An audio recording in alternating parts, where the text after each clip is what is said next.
This channel does not promote any violent, harmful, or illegal activities. All content provided by this channel is meant for an educational purpose only.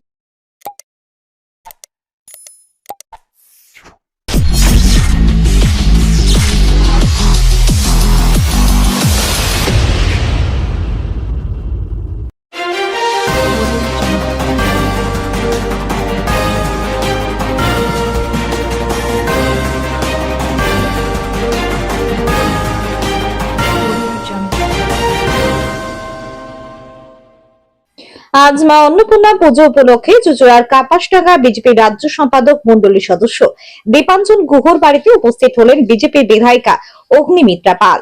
আর সেখানে এসে তিনি সাংবাদিকদের মুখোমুখি হয়ে বিভিন্ন প্রসঙ্গ তুলে ধরলেন। চাকরি বাতিল ইস্যু ঘোরাতে রামনবমীতে গন্ডগোল পাকানো হতে পারে আশঙ্কা প্রকাশ করলেন অগ্নিমিত্রা পাল। রামনবমীতে অস্ত্র মিছিল হবে, যুগ যুগ ধরে হচ্ছে। যারা বলে রাম বাঙালি না, তারা ঠিক বলছেন না। তৃণমূল হিন্দু ভোট ভাগ করতে চাইছে, তাই রামনবমীর মিছিল করবে, তাতে লাভ কিছু হবে না। মুসলিম হিন্দু ভাইদের সতর্ক থাকতে হবে। ঝামেলা পাকানোর চেষ্টা হতে পারে, কেউ প্ররোচনায় পা দেবেন না। 26,000 চাকরি গেছে, উনি এখন পাকে পড়েছেন, তাই নজর ঘোরানোর জন্য রামনবমীর মিছিলে গন্ডগোল পাকানো হতে পারে আশঙ্কা প্রকাশ করছি। বিজেপিকে 5 বছর সুযোগ দিন, যদি কাজ না করতে পারে তাহলে আমাদের সরিয়ে দেবেন। অর্জুন সিংকে জগদ্দল থানায় তলব প্রসঙ্গে বলেন, তৃণমূলে থাকলে 7 খুন মাফ, বিজেপি করলেই তার বিরুদ্ধে নানা অভিযোগ। এখন পার্থ চ্যাটার্জি জেলে আছে, তার হয়ে বলার কেউ নেই। ভাই তার বিরুদ্ধে যা খুশি বলে। ব্যুরো রিপোর্ট, আমার কলকাতা নিউজ। বিভিন্ন হিন্দু সংগঠনের পাশাপাশি রাজ্যের শাসক দলের পক্ষ থেকেও একাধিক জায়গায় রামনবমী পালন করা হবে।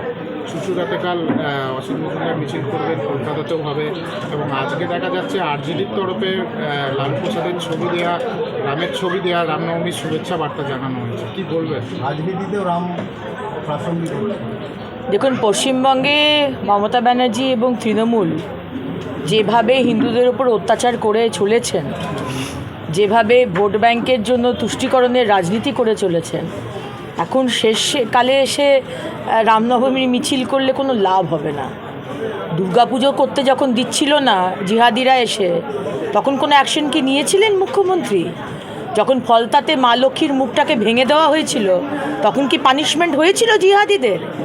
যখন মুর্শিদাবাদে বেলডাঙ্গায় যখন কার্তিক পুজো করতে দিলেন না, আর মানে ঝামেলা লাগলেই সঙ্গে সঙ্গে ইন্টারনেট বন্ধ করে দেন, তার কি বিচার হয়েছে? প্রতিদিন যে সনাতনী হিন্দুদের ওপর অত্যাচার চলছে, মোথাবাড়িতে শেষ যে দেখলাম আমরা, যেভাবে হিন্দুদের ওপর অত্যাচার হলো, কোনো কি শাস্তি হয়েছে? বরঞ্চ হিন্দু ভাইদেরকে ধরে ধরে আজকে কেস দেওয়া হয়েছে। হিন্দুদের কেস দেবেন আর মুসলমানদের তুষ্টিকরণ করবেন অন্যায়ভাবে। আজকে যদি কাজ দিয়ে করেন, আমাদের রাজনীতি করলে কোনো অসুবিধা নেই, কিন্তু ধর্ম নিয়ে যদি রাজনীতি করেন, তাহলে শেষকালে এসে আর কয়েক মাস বাকি বিধানসভার ভোটের, এখন হিন্দু ভোটকে চাইছেন, হিন্দু ভোট ভাগ করতে চাইছেন, কোনো লাভ হবে না। বাংলার সনাতনী হিন্দুরা বুঝে গেছে যে কারা তাদের পাশে আছে। 10 বছর আগে এরকমটা ছিল না, প্রায় 2,500-এর বেশি শোভাযাত্রার যে আবেদন সেটা জমা পড়েছিল। যেমন হিন্দু সনাতনীরা হবেই তো।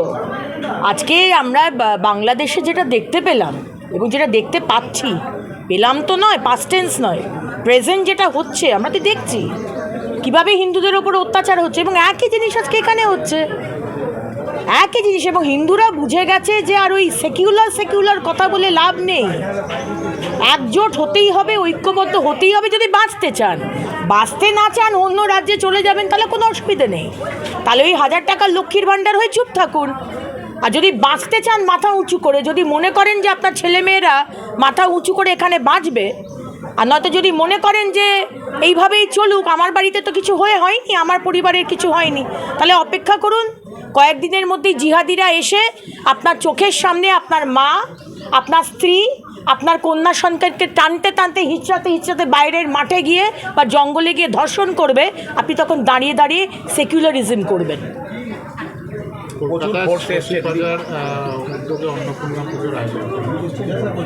হ্যাঁ, শশীবাজার উদ্যোগে কলকাতায় অন্নপূর্ণা পুজোর আয়োজন করা হয়েছে।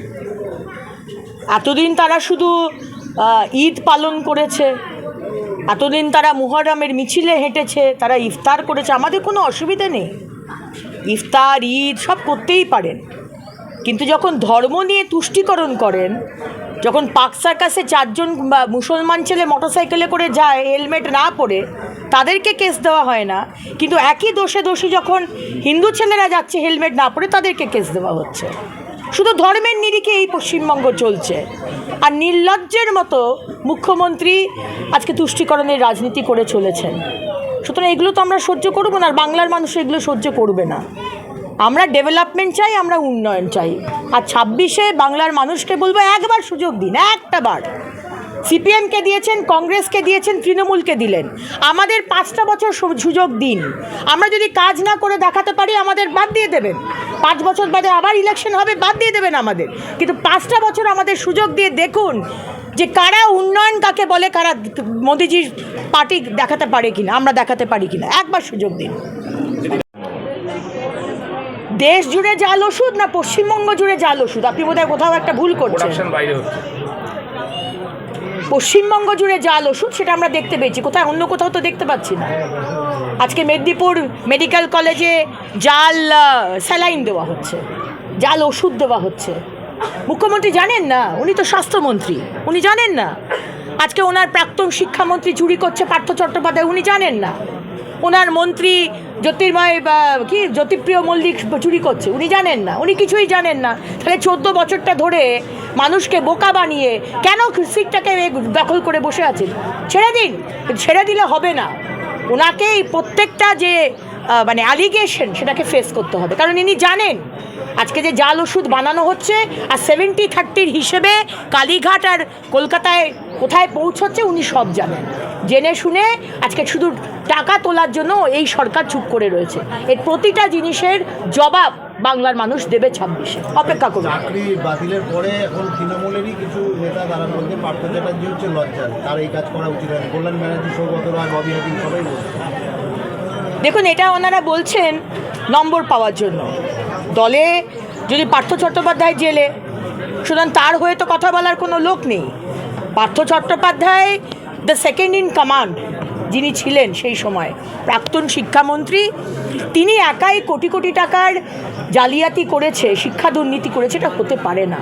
এটা একটা যৌথ ডিসিশন, ক্যাবিনেট থেকে পাশ হয়েছে। পুরো ক্যাবিনেটকে জেলে পোড়া হোক, মমতা ব্যানার্জিকে জেলে পোড়া হোক, ক্যাবিনেটকে জেলে পোড়া হোক। এটা হতে পারে না যে একমাত্র শুধু পার্থ চট্টোপাধ্যায় ডিসিশন নিয়েছেন।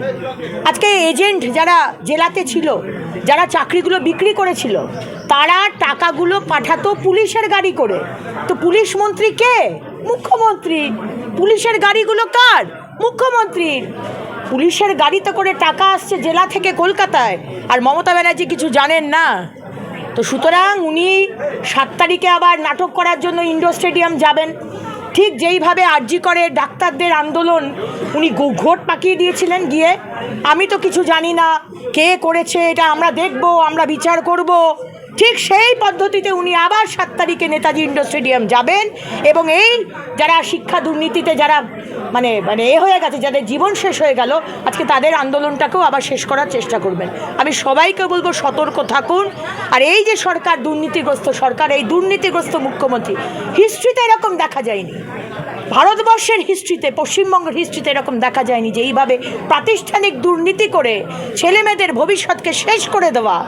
এই মুখ্যমন্ত্রীকে জেলে যেতেই হবে। দিদি, তৃণমূলের একটা অংশ বলছে, অভিযোগ করছে যে 16 সালের যে ক্যাবিনেটের কথা বলছেন আপনারা জেলে যাওয়া উচিত, সেটা তখন তো তৃণমূল জিতে গিয়েছিল। দেখুন, 16 সাল থেকে হয়তো শুরু হয়েছে, কিন্তু আজকে দুর্নীতিটা কতদিন অবধি চলেছে? দুর্নীতি যে চলেছে আর আছে, এখানে তো আদালতের বিষয় রয়েছে। আমরা তো আদালতের ওপর তাকিয়ে রয়েছি। আমরা তো কাউকে এও করছি না, কারোর নামও বলছি না। আমরা চাইছি মুখ্যমন্ত্রী এর মাথা। আজকে পশ্চিমবঙ্গের গার্জেনটা কে? Chief minister. চিফ মিনিস্টারের ডিসিশন ছাড়া স্পেশালি পশ্চিমবঙ্গে একটা গাছের পাতা নড়ে না। আজকে অভিষেক বন্দ্যোপাধ্যায় কিছু করলে তাকে সাইড করে দেওয়া হয়েছে। আমি ওদের দলের বিষয়ে আমি বলতে চাই না। সুতরাং মুখ্যমন্ত্রীর কথা ছাড়া একটা পাতা যেখানে নড়ে না, সেখানে উনি বলছেন কোটি কোটি টাকার দুর্নীতি। আজকে 26,000 ছেলেমেয়ের ভবিষ্যৎ অন্ধকার। আজকে উনি জানতেন না? হতে পারে না। তদন্ত হোক। আমরা তো আদালত তো বলেছে আজকে সুপার নিউমারির যে পদ উনি ক্রিয়েট করেছেন, কেন করেছিলেন? যারা এই দুর্নীতি করে ঘুষ দিয়ে চাকরি পেয়েছে তাদেরকে বাঁচানোর জন্য। পরশুদিন যখন নবান্ন থেকে প্রেস কনফারেন্স করছেন তখন একবারও যারা যোগ্য তাদের কথা বললেন না। তখনও আপনি বলছেন মিথ্যে কথা। প্যারা 45 আপনি দেখবেন উনি বলছেন টাকা ফেরত দিতে হবে না। আপনি দেখেছেন তো? আপনারা প্যারা পড়ছেন 45 নম্বর প্যারা, বলছেন দেখুন লেখা রয়েছে আদালত বলেছে টাকা ফেরত দিতে হবে না। না, ফেরত দিতে হবে। যারা টেন্টেড, যাদের প্রমাণ হয়ে গেছে তারা সাদা খাতা জমা করেছে, তাদের 12% সুদে তাদের ওই মাইনের টাকা, পুরো টাকা তাদের ফেরত দিতে হবে। যারা ঘুষ দিয়েছেন দোষ তো করেছেন, কিন্তু যাদেরকে টাকাগুলো দিয়েছিলেন আজকে তৃণমূলের নেতা মন্ত্রী, তাদের বাড়ি ঘেরাও করুন। ঘেরাও করে তাদেরকে বলুন, এক তো আপনার মানে পুরো ক্যারিয়ার নষ্ট করে দিল, তারপরে আজকে আপনার পুঁজি, সারা জীবনের পুঁজি দিয়ে আপনারা যে করেছেন, চাকরিগুলো পেয়েছিলেন, সেই টাকাগুলো ফেরত চান। আমাদের রামনবমী তো আজকে রামনবমীর মিছিল হচ্ছে না, রামনবমীর মিছিল তো যুগ যুগ ধরে হয়ে আসছে। আর আমাদের দেবদেবীর হাতে অস্ত্র, আমাদের প্রত্যেকটা দেবদেবী, হিন্দু দেবদেবীর হাতে অস্ত্র থাকে, অস্ত্র নিয়ে মিছিল হবে। আমাদের যখন ট্যাবলয়েড বেরোয় তখন সেই ট্যাবলয়েডের সামনে অস্ত্র ডিসপ্লে থাকে। আর কেন হবে না বলুন তো? একই রাজ্যে একই দেশে দুটো ধরনের নিয়ম। মোহারাম হলে তুমি তলোয়ার নিয়ে খেলা দেখাবে, লাঠি নিয়ে খেলা দেখাবে, অথচ হিন্দু হলে, পশ্চিমবঙ্গে হলে তুমি অস্ত্র দেখাতে পারবে না। একটু লজ্জা শরম রাখুন মুখ্যমন্ত্রী। যদি নিয়ম করেন তো মোহারামেও এক নিয়ম হবে, রামনবমীতেও এক নিয়ম হবে। আর যদি মোহারামে ছোড়ার খেলা দেখানো হয়, তলোয়ারের খেলা, তো রামনবমীতেও হবে। জেলার বিভিন্ন প্রান্তে দেখা যায় সবই তো। আজকে রামনবমী যারা বলছে যে রাম আমাদের নয়, রাম পশ্চিমবঙ্গের নয়, তাদেরকে আমি বলবো একটু পড়াশুনোটা করুন। যখন রাবণ বধ করতে গেছিলেন, যাওয়ার আগে অকাল বোধন করে মা দুর্গার পুজো করেছিলেন এই ভগবান পুরুষোত্তম রাম। মা দুর্গার পুজো হচ্ছে বাঙালির শ্রেষ্ঠ উৎসব, শ্রেষ্ঠ পূজা। আজকে সেই রামকে বলা হচ্ছে সেই রাম নাকি আমাদের নয়। তাই রাজনীতির জায়গায় আমাদের রামনবমী বা রাম পুজো যুগ যুগ ধরে হয়ে আসছে, আর এখনও সেইভাবেই হচ্ছে। এবং মানুষ একজোট হচ্ছে, মানুষ বুঝতে পারছে যে আমি যদি আমার পূজা আর্চা, আমার যে রীতি, সেগুলো যদি রীতিনীতিগুলো না রাখি, আমি যদি ভুলে যাই, তাহলে আমার এক্সিস্টেন্স ইজ অ্যাট স্টেক, আমার সার্ভাইভাল ইজ অ্যাট স্টেক। আমার মানে বেঁচে থাকার জন্য আমাকে এগুলো করতে হবে, আদারওয়াইজ আমাকে মানে কমপ্লিটলি কর্নার করে দেওয়া হচ্ছে। সেটা তো হতে পারে না যা বাংলাদেশে হয়েছে। তাই মানুষ বেশি বেশি করে সনাতনী হিন্দুরা আজকে রাস্তায় নামছে। 2016 সালে 10,000 টাকা বাজেট থাকলে এখন সেটা 1.5 লাখ টাকা, এটা কি মনে হয়? অসুবিধা নেই, সব কিছুর দাম বেড়েছে। মুখ্যমন্ত্রীর আলু পটলের দাম যদি বাড়িয়ে থাকেন তাহলে উৎসবের দামও বাড়বে, সুতরাং সেই হিসেবে হবে। জিনিসপত্র তো দাম বেড়েছে। দিদি হুগলিতেও এসছে প্রচুর ফোর্স, কেন প্রয়োজন পড়ছে? প্রয়োজন পড়ছে কারণ আজকে তুষ্টিকরণের রাজনীতি করে উনি এই জিহাদি মুসলমানদের মাথায় তুলে রেখেছেন। আজকে সব মুসলমানরা তো আর এরকম নয়, রাষ্ট্রবাদী মুসলমানরা তো আর তারাও তো বলছে যে আমার সম্প্রদায়কে কী দিয়েছে, আমাদের সম্প্রদায়ের মুসলিম ছেলে মেয়ের চাকরি নিয়ে উনি কী দিয়েছেন, পড়াশুনো নিয়ে উনি কী দিয়েছেন, কী করেছেন। আজকে মেটিয়াবুরুজ যান, আজকে খিদিরপুর যান, এত নোংরা করে রেখেছে, এত নোংরা জায়গা যে মানে বলার নয়, কোনো কাজই হয়নি। সুতরাং তারাও তো বুঝতে পারছে। আর ফোর্স নামিয়ে মুখ্যমন্ত্রী দেখাচ্ছেন যে উনি খুব আইন শৃঙ্খলা মেনটেন করতে চাইছেন, কিন্তু আমার মনে হয়, আমার যা সিক্স সেন্স বলছে যে 26,000 চাকরি গেছে, উনি এখন পাকে পড়েছেন। আমরা দাবি করেছি ওনাকে অ্যারেস্ট করা হোক, ওনাকে জেলে পোড়া হোক। উনি যে ক্ষতি করেছেন, কিন্তু ওখান থেকে দৃষ্টি ঘোরানোর জন্য উনি রামনবমীতে দাঙ্গা লাগাতে পারেন, উনি সেই চেষ্টাই করবেন, বরাবর তাই করে এসছেন। ওনার ট্রেন্ড, ওনার যে পাস রেকর্ড সেটাই বলছে। কোনো জিনিস যেটা ঘটেছে উনি ব্যাকফুটে উনি দৃষ্টি ঘোরানোর জন্য আরেকটা ঘটনা ঘটিয়ে দেন। তাই জন্য আমি সংখ্যালঘু রাষ্ট্রবাদী মুসলমান এবং আমার হিন্দু ভাই বোনেদের বলবো খুব সাবধান, ওনার ট্র্যাপে পা দেবেন না। উনি ঝামেলা করাতে চাইছেন, আমরা কিন্তু ঝামেলা করব না। একদম আশঙ্কা প্রকাশ করছি, একদম। আজকে যে এই ফোর্স নামানো হয়েছে আর এইসব মানে দেখনদারি, এগুলো সব আমাদের জানা আছে। আর এখন যেভাবে উনি 26,000 চাকরি গেছে সেটা নিয়ে যেভাবে আজকে বাংলার মানুষ ফুঁসছে, আজকে 23 লক্ষ ছেলেমেয়েরা পরীক্ষায় বসেছিল, আমরা শুধু 26,000-এর কথা বলছি, আর 23 লক্ষ ছেলেমেয়ে যারা পরীক্ষা দিয়েছিল, যাদেরকে বঞ্চিত করা হয়েছে, তাদের ভবিষ্যৎ। আজকে যারা চুরি করেছে, যারা ঘুষ দিয়েছে, তাদের কথা আমি নয় ছেড়েই দিলাম, যারা যোগ্য, যারা 2016 থেকে আজকে এতদিন অবধি সংসার চালাচ্ছে, ইএমআই নিয়ে বসে আছে, লোন নিয়ে বসে আছে, বাবা মা পরিবার তাদের মুখে পানে চেয়ে রয়েছে, তাদের কি অবস্থা হবে? তার একমাত্র দায় হচ্ছে মুখ্যমন্ত্রী, ওনাকে অ্যারেস্ট করা হোক, ওনাকে জেলে ঢোকানো হোক। আর যদি অরবিন্দ কেজরিওয়াল জেলে যেতে পারে মুখ্যমন্ত্রী হিসেবে, আর যদি হেমন্ত সোরেন জেলে যেতে পারে মুখ্যমন্ত্রী হিসেবে, তাহলে কোন খেতকা মুলি আমাদের মুখ্যমন্ত্রী মমতা বন্দ্যোপাধ্যায় যে তিনি জেলে যেতে পারবেন না? তিনি যদি দোষ করে থাকেন তাকেও জেলে ঢোকানো হোক। ব্যানার করেছে, তার পাশেই তৃণমূলের নতুন করে প্রচার শুরু করছে গতকাল থেকে। তারা কিন্তু আবার স্টেট তৈরি করছে। ওটা তো বলে দিলাম, তারা হিন্দু ভোট কাটার জন্য করছে, আমি বলে দিচ্ছি। অর্জুন সিংকে কি নিয়ে?